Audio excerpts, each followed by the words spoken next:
হাত দূরে থাকুন। বল্টু, কিরে মন খারাপ কেন? না বাবা, কিছু না।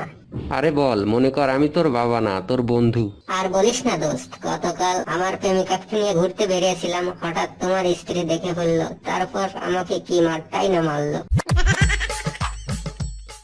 বাবা, আমার একজনকে পছন্দ হয়েছে। ওয়াও, কে এই সৌভাগ্যবতী? ওর নাম জরিনা, আমাদের পাশের বাসার আবুলের মেয়ে।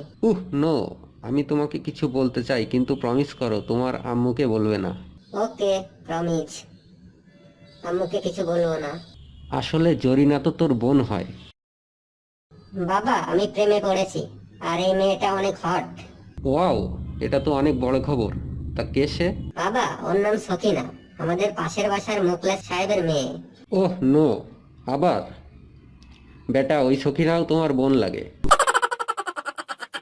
আম্মু এই পর্যন্ত 6টা মেয়েকে সিলেক্ট করেছে, কিন্তু বাবা বলেছে ওই 6জনই নাকি আমার বোন।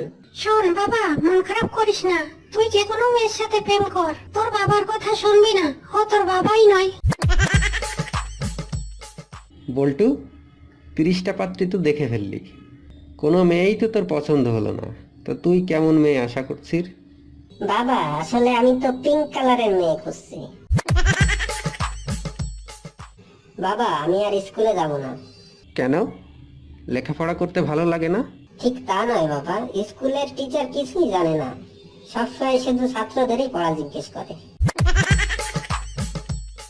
বাবা জানো, আজ আমাদের ক্লাসে একটা নতুন ম্যাডাম এসেছে, সে দেখতে খুবই হট।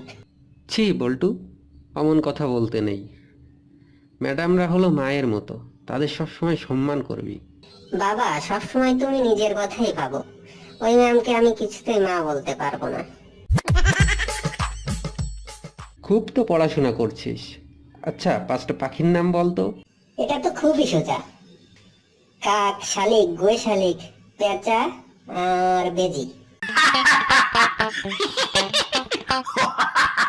ভিডিওটি যদি ভালো লাগে লাইক দিবেন, কমেন্ট করবেন, শেয়ার দিবেন এবং সাবস্ক্রাইব করতে ভুলবেন না।